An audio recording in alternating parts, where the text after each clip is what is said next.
In the last lecture, we have discussed primarily two important religions, mainly Buddhism and Hinduism, and in the religious texts, how does it talks about nature conservation, and what are the kind of perceptions and principles which are being the followers are being abided, and how it is sort of strongly advocates the respect, or in terms of how human and natures are pretty much engaged, and interrelationship or connections which are being seen and witnessed upon, and also more importantly, we had also talked about the Bishnoi community, who has their roots and foundations from Hindu religious belief, and they have sort of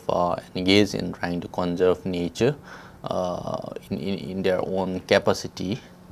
So today we're going to come towards the last part of how religion and environment has to be looked at, and the kind of linkages which are being shared between beliefs and practices which are inherent and prevalent in some of the indigenous communities.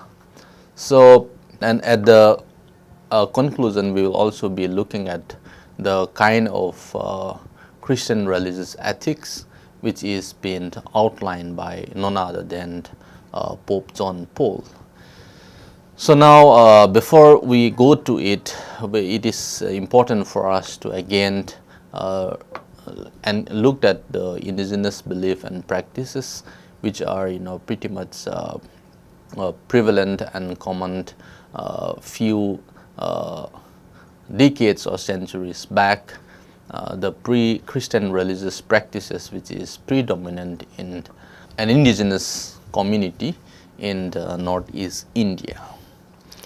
So the advocates of superior religious religions such as Christianity, which we have critically looked at from Lin White's argument, is that Christianity or rational Western science interpret the knowledge systems and worldviews of the indigenous people as something which is based on or premise upon superstitious and irrational, but traditional practices and belief systems on the other hand show the symbiotic relationships of human and nature, and natural resource conservation.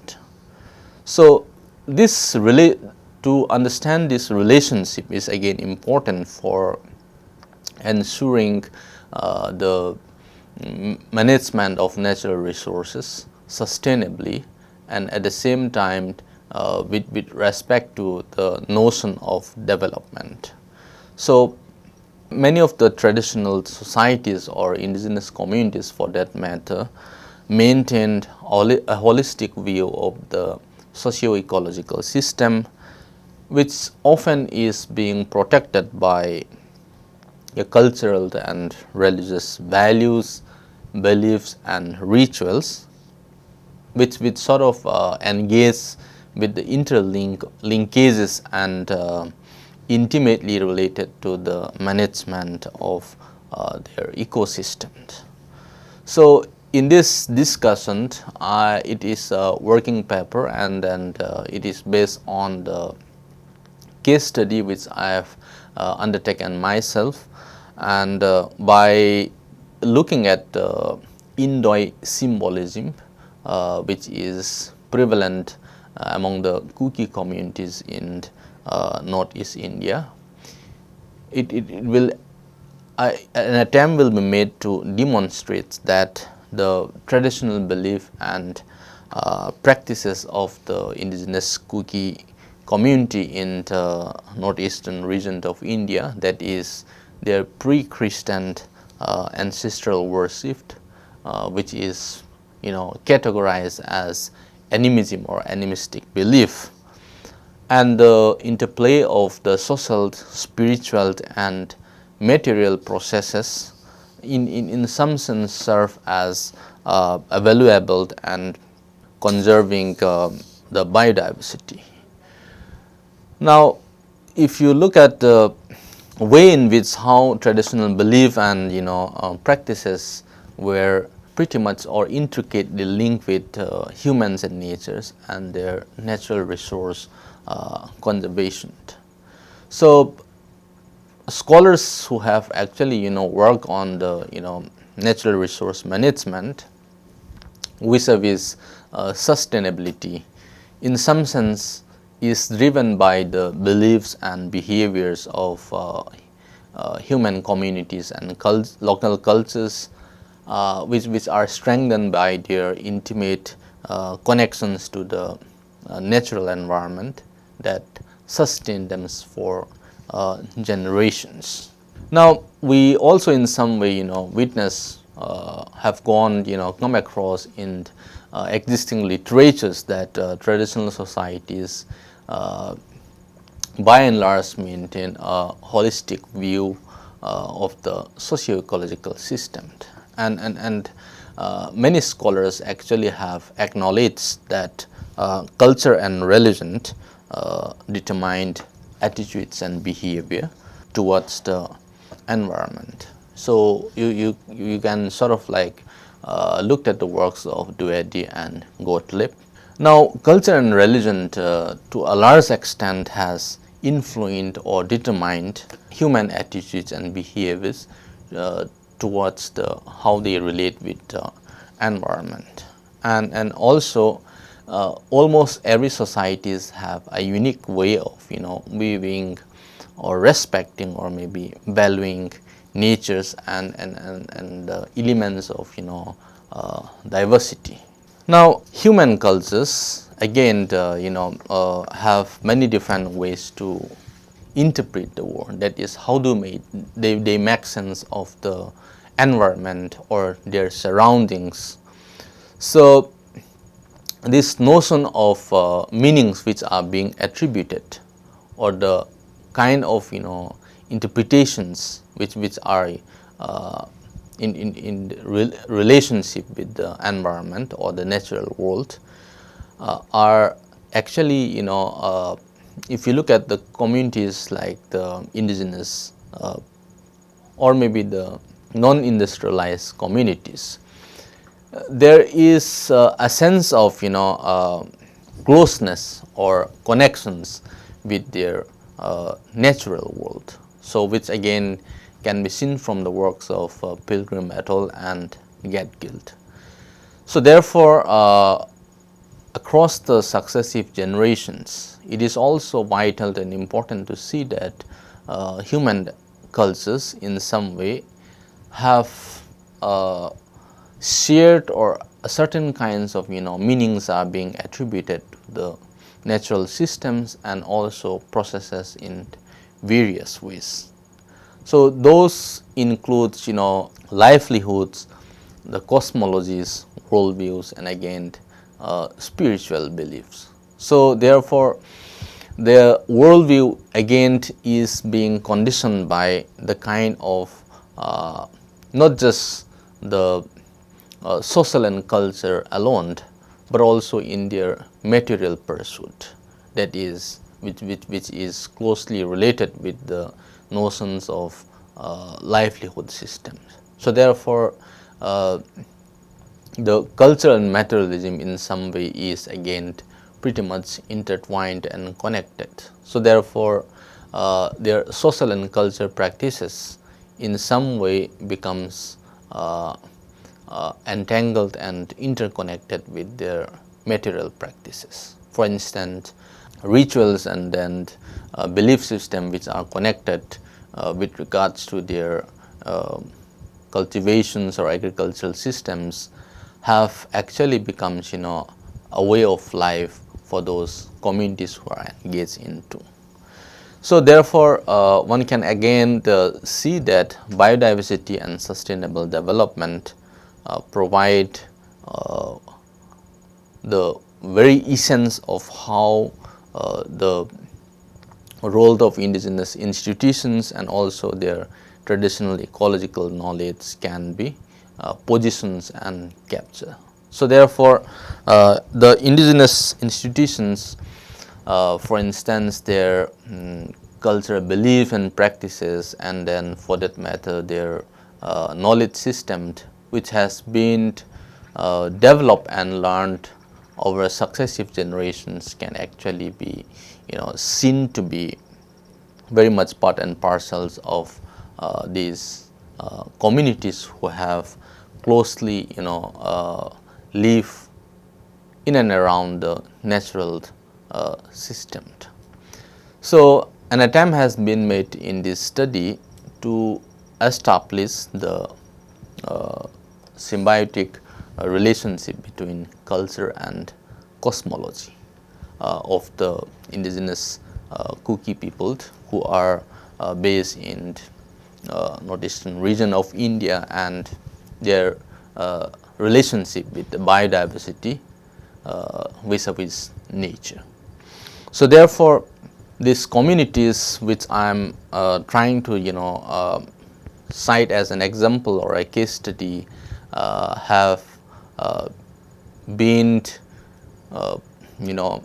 exposed to Christian religious belief in the later part of the 19th century, and beginning from the early part of 20th century, the colonizing mission vis-a-vis evangelization takes place in different parts or pockets of northeastern region of India.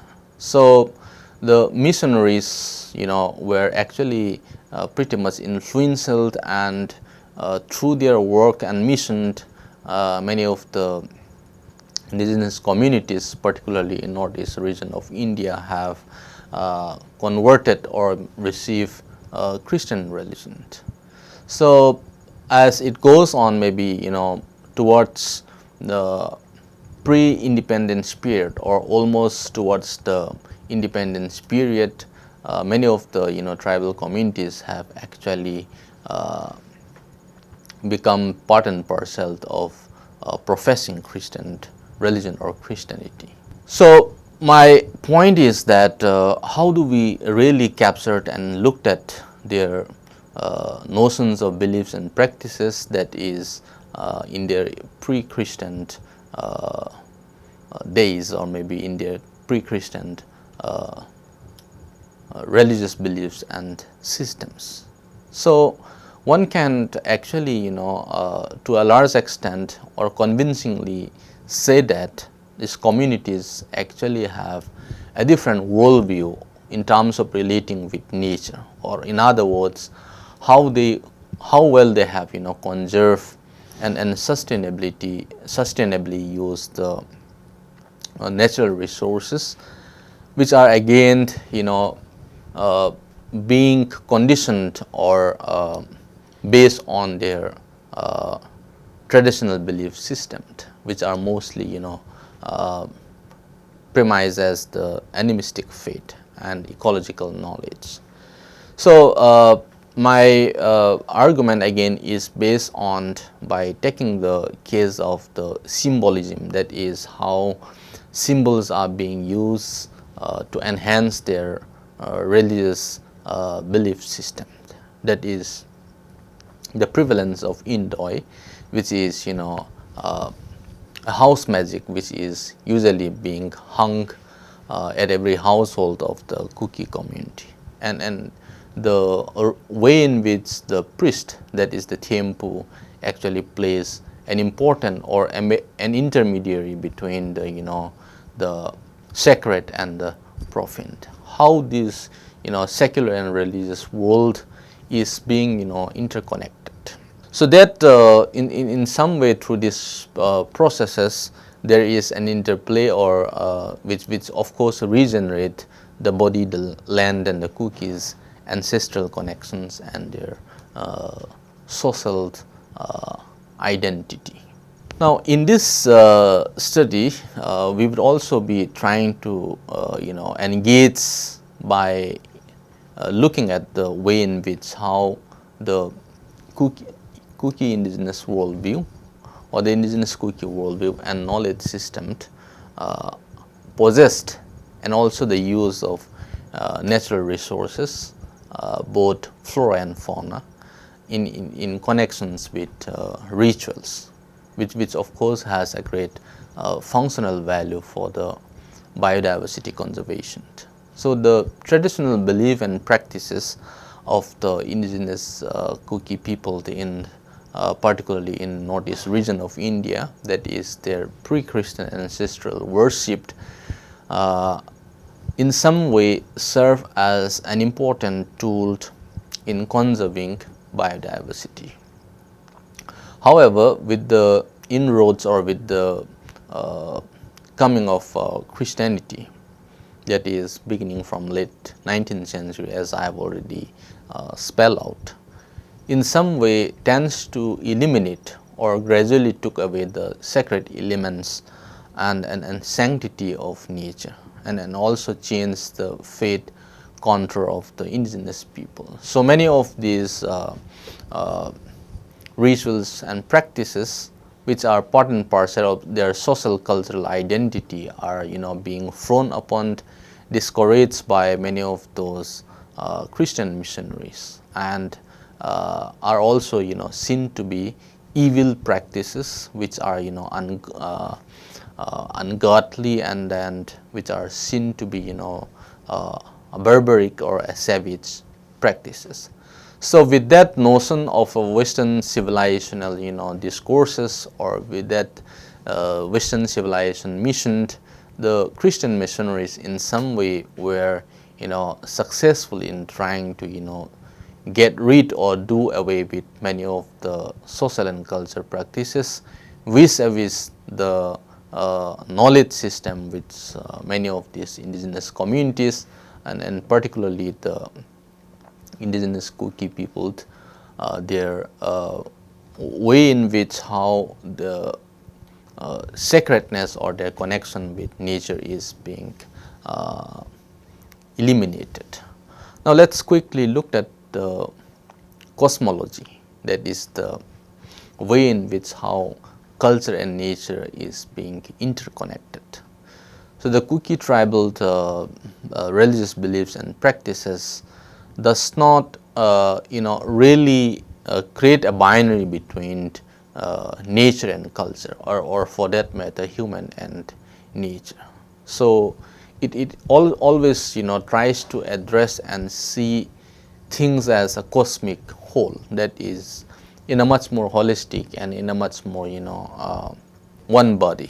So therefore land and resource use are actually influenced by the natural environment, that is their ecological knowledge interconnects, it is deeply interwoven with the religious restrictions and taboos, that is do's and don'ts, which are being strictly followed upon in certain contexts, that is particularly with their aspects to the environment, how it is being maintained, conserved, preserved, protected.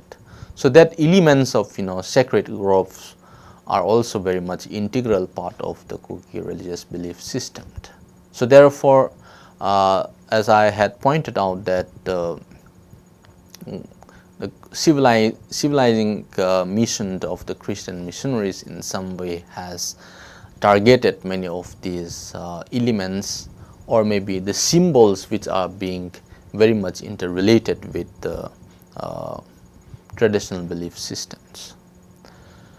So if you look at the intimately of their ritual practices in their pre-Christian days, it sort of like tries to see in which how they have been pretty much engaged or interconnected with their ecosystems, and the Kuki community also believe that human coexist with the supernatural spirits, and also maintain the symbiotic relationship with them through the practices of invocations, prayers, incantations, and sacrifices. So there is this deep reverence and appeasement practices which are maintained in order to have a cordial relationship with the supernatural beings which are closely related with mankind. So therefore this harmonious coexistence was one of the main pursuit of that period. And they also believe that they have a spiritual connections with, and also linked in natural way to land they live in and have special responsibilities. So it is not that they have that overriding dominance or sense of ownership with land. Rather they have that notions of custodianship, that is, they are morally and ethically responsible to protect and look after or nurture the land which they inhabit. So one can actually see that it is not that they are simply social and culturally or connected with land, but they also have that religious connections with land. So therefore one could actually see that belief systems are not something which remains in a vacuum, but pretty much contextualized with or a deep sense of attachment with the place, or maybe that sense of belongingness. So if you look around some of the literatures which are available among different traditional or indigenous communities, like other indigenous communities, the environment happened to greatly influence the Kuki symbolism. So this is pretty much condensed in the institutions of Indoi, that is the house magic, which I have already pointed out. So the Indoi actually is a bundle of baskets where different elements are being material or objects are being placed. For example, the skull of a pig, or maybe the horn of a goat, or maybe the feather of a fowl, and various element the both which constitute both the flora and fauna, which I'll detail in the later part of our discussion soon. So this Kuki's ideas about humans and natures and their practices and rituals are rational as well as symbolic from their perspective in the pre-Christian period. So their notions of being irrationals and then uncivilized, barbaric, are something which are actually being imposed and given by those so-called outsiders who have who are less informed and have less knowledge about these communities. So therefore the environment to a large extent influenced Kuki symbol making activities during their pre-Christian life. For example, flora and fauna form the integral symbol making ingredients in Indoi symbolism. So these flora and fauna are again pretty much close and then available in their natural surroundings. So in some way one can also from a structural point of view one can see that their knowledge are intimately related in their natural surroundings. So the linkages between the Kuki tribal community and the influence of their beliefs,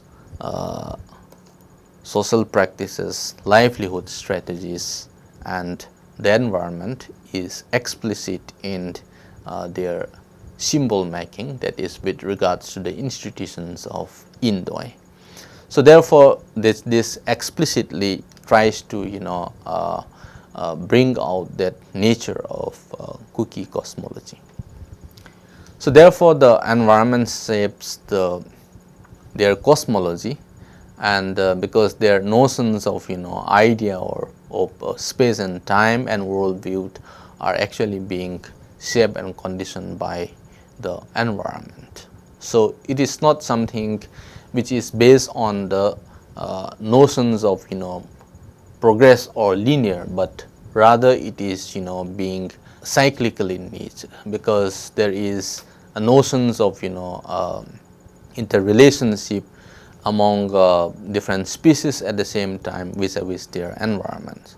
So the traditional Kuki worldview does not really tries to distinguish between the sacred and profane.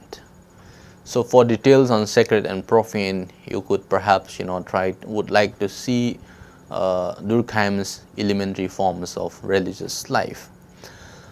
So both the religious and non-religious, the spiritual and the material aspects of life are seen to be pretty much interrelated, and in fact there's no there's no scope of the boundaries to be drawn.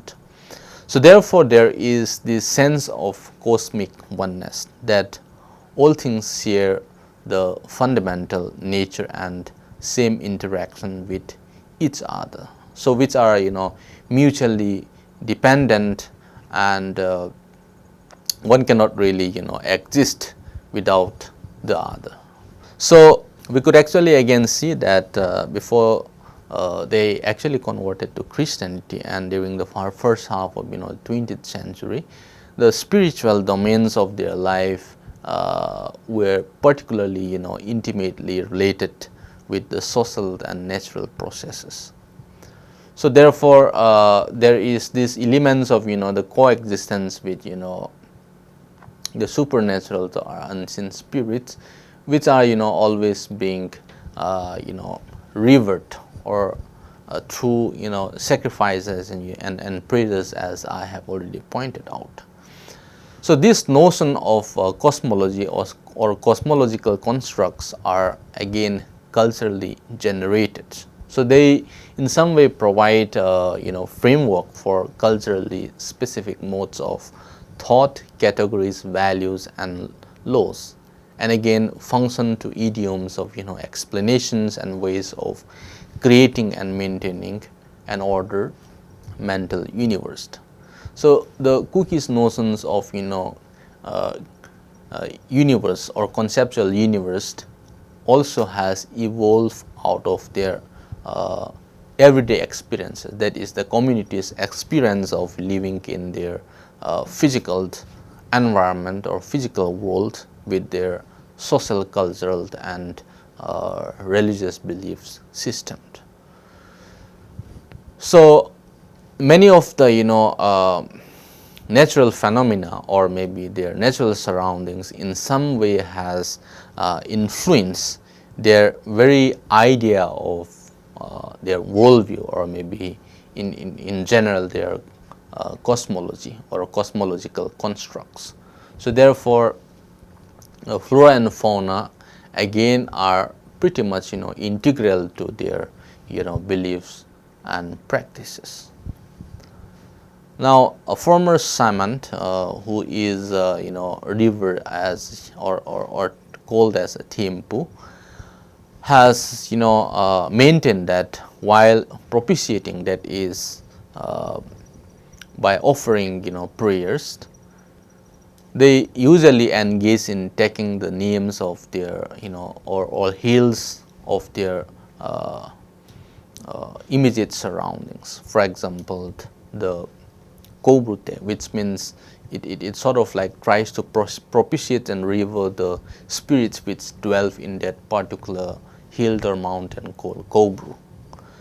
So and the list goes on, Tangzing Tema, Pitelte, and so therefore one can actually see that there is that deep reverence or maybe mutual respects or cordiality or coexistence which are maintained with many of the supernatural forces or maybe the unseen spirits, which are supposedly perceived to be dwelling in more or less the same proximity or environment of the humankind.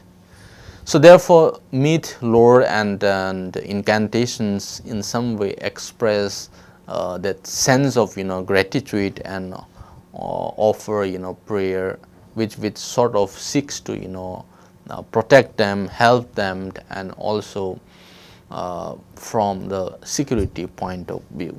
So therefore, cookie cosmology and the ethical and value systems which evolve and it defined direct and individual relations with the environment. So therefore, the cookie considers that the society and environment they live in sacred and do not really objectify it as a resource simply to satisfy their means and ends or needs.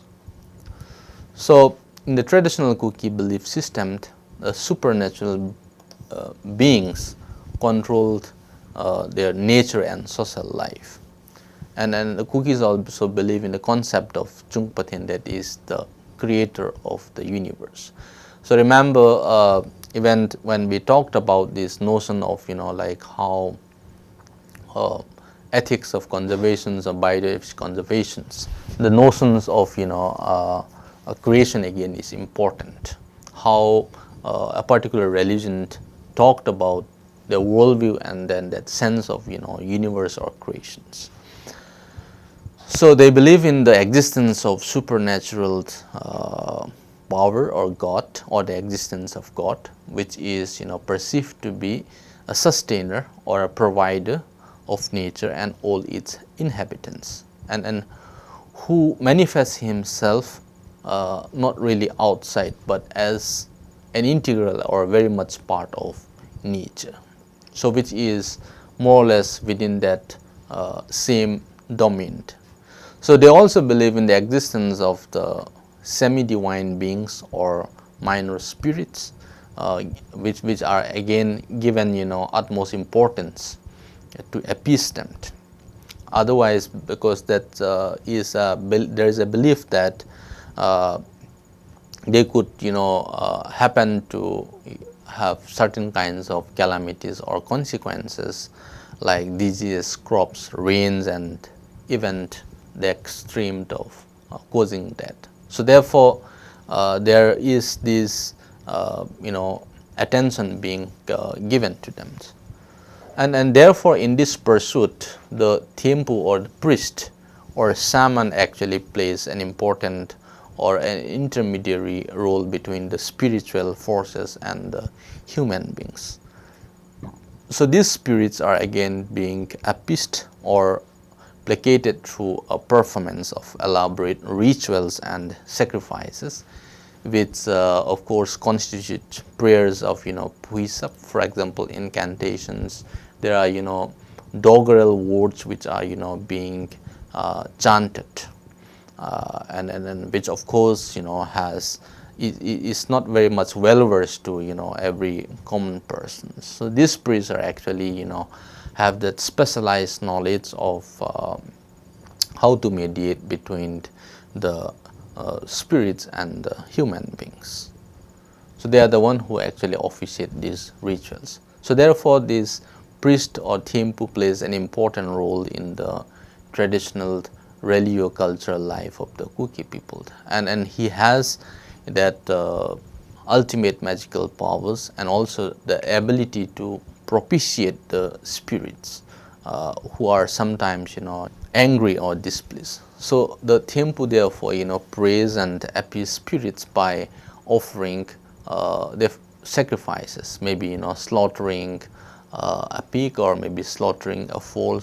So depending on the kind of gravity of the situations, sacrifices are being made. So a former Thempu actually have explained that ritual in some sense confirms and strengthens social identity and people's sense of social location. So it shows a deep attachment not just to land but also to the natural surroundings and that sense of belongingness, and depending on that they sort of tries to mediate with the natural world. So, Indo actually the existence of this house magic gives meaning to the cookie world in the part by linking their past, present and future. So, the Indo ceremonies actually show how humans are intrinsically a part of nature and pretty much linked to it. So, these are some of the elements which compose of the symbol making of Indoi, that is the significant fauna which are being used. The cosmic shield, that is the wild bull, or which we understood as the Bos frontalis, is locally called as shield. It again plays an important significant role not just in the socio-economic and cultural domain, but it also plays the elements of a symbol of sacred. Besides being the symbol of this material prosperity, and the Mithun, as I had pointed out, serve as the manifestations of the sacred power. So, I do have different incantations which are being revered by taking the name of this, but it will be beyond the scope of this course to really engage into. So, the point is that how do we familiarize ourselves with some of the indigenous belief systems vis-a-vis biodiversity conservation. So, it is again this particular animal is being used for taking a sacred oath, which is solemnly taken in a ritual called Sel Meila, that is a rite that entails the chopping of the Mithun's tail. So, the ritual again is performed which sort of symbolize that one holding the tail and the other actually cutting it off with the solemn vow. It is normally being practiced while taking an oath. So, this ritual, that the Sel Mela, constitutes the greatest test of one's loyalty and courage in the traditional Kuki society. So, it is also symbolizing that if one does not really pertain or abide by what he or she take a vow for, then he might be cut, or will goes to the extreme of being killed, like the tail being cut down. So, the sacred pig and then fold, that is Wopi and Acha. So, many social obligations as well as religious performance are incomplete without slaughtering the pig. For instance, Wopi Jubelt, which is called mother pig and pot of rice beer, is the kind of punishment or penalty which is being meted out to the transgressor in the Kuki society. So, various past Kuki rituals are actually used to involve the slaughtering of a fold, and which is most frequently being used related to divinations and Lako, that is summoning of the soul. When somebody is like sick, and they have that notion of belief that the soul of the human body is wandering around. So, the soul has to actually be called back. So, the world order actually is linked to that sacrifice through the myth and the notion that blood is connected to the vital force. So, the order of the world is again maintained and restored when the probable or the correct sacrifice and correct rituals are being chanted and reenacted. So, therefore, one can actually again see the significance of that fauna or animals and birds. So, again we are trying to quickly look at some of the flora which are again significant to the Kuki community. Now, of course, there are a number of trees in the forest, but there are also again few trees are which are considered to be important. So, the cosmic say that is an oak tree. which is particularly chosen for this particular ritual or a ritual post, which is called a sale home, where the sacrificed animals are usually being tied to it. So it also serves a purpose as a doi home, that is a pillar upon which this indoi is suspended. So a particular say, that is an oak tree, becomes cosmic if it remains healthy and worm free. So not every oak tree is being randomly picked, but it is being scrutinized and then look upon how well the tree is, whether it's being infested with worms or not. Now one can actually see that the symbolization process starts with the perceived correspondence between the outward beauty, that is the smooth trunk, and the ideal state of the human mind. So the tree also in some sense symbolizes the notion of attachment, not simply the physicality but also the mind. So therefore it sort of like personifies the very nature of like how human think and the way in which they perceive themselves. So in some way the oak tree in some way personifies the ideal state of human mind. So the sacred thing, or maybe ginger and kaupi, that is fiber, again it is considered sacred, and they are also perceived to be capable of protecting a person from harmful external influence. For instance, ginger is again occupies an important in the ritual practices, because the priest normally while initiating the incantations or propitiating the prayers normally chew and then spit out the ginger. So in some way it tries to sanctifies or clean the surroundings from different kinds of elements. So on the other hand, kaupi, that is considered to be the mother of all ropes, is again the wild fiber. So in its cortex is again intertwined to make ropes of various kinds. So one particular rope has up to 10 layers, and this rope is used to tie all the components of the indoi. Again, the cotton and turmeric, wild turmeric, plays an important significance or ingredients of the indoi symbolism. So the cotton plant too has been employed in certain rituals, especially on a rite pertaining to restraining the soul, called thato, or restraining the soul to wander around. So a thread made from cotton is used to bind the components that form seleng or sao, which is worn around one's neck as an amulet. So aisan, that is wild turmeric, is a divination ritual through the sacred power of it. So the problems and prospects of the ritual performance are again forecast through these practices called the aisan.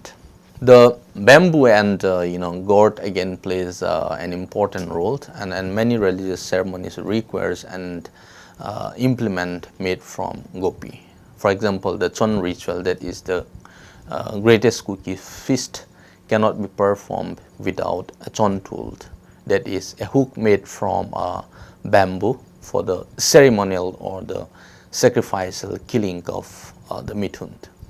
So during the Changlako ceremony, that is summoning of the paddy soul, which is usually carried out during the harvest time, this mother seed has to be invoked for a good harvest.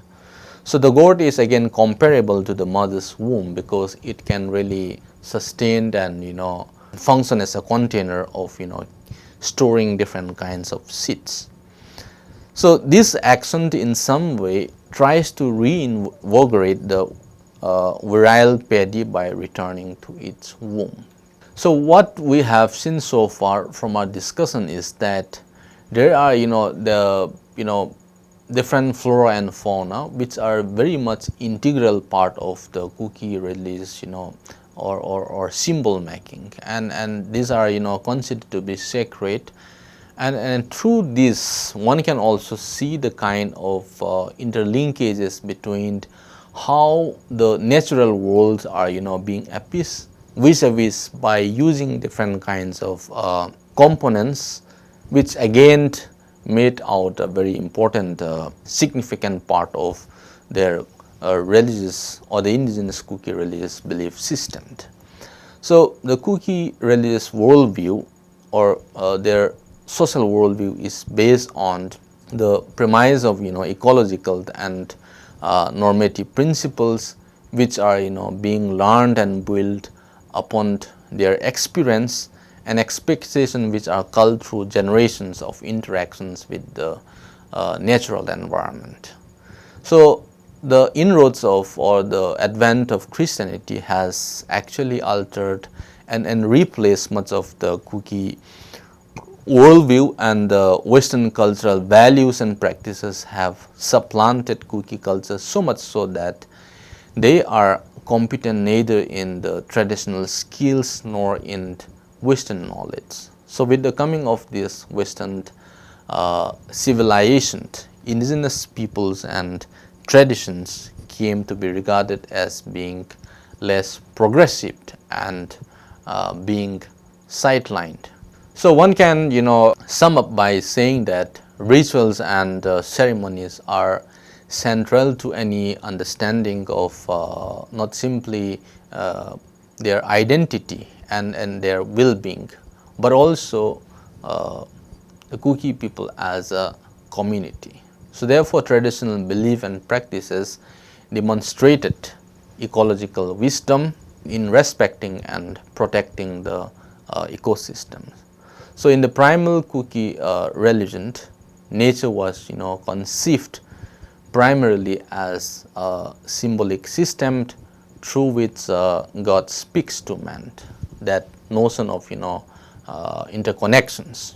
So man shares great measures God's transcendence of nature, and then the way in which this particular community use their natural resources rest on the one hand on detailed knowledge of the variety of flora and fauna, and on the other hand their knowledge of their procedures of rituals. So they have in some way, one can goes on to say that and conclude by saying that they have shared and inseparable or closely related with nature and for successive generations, and have also created in due process they have created a culture of conservation. Thank you.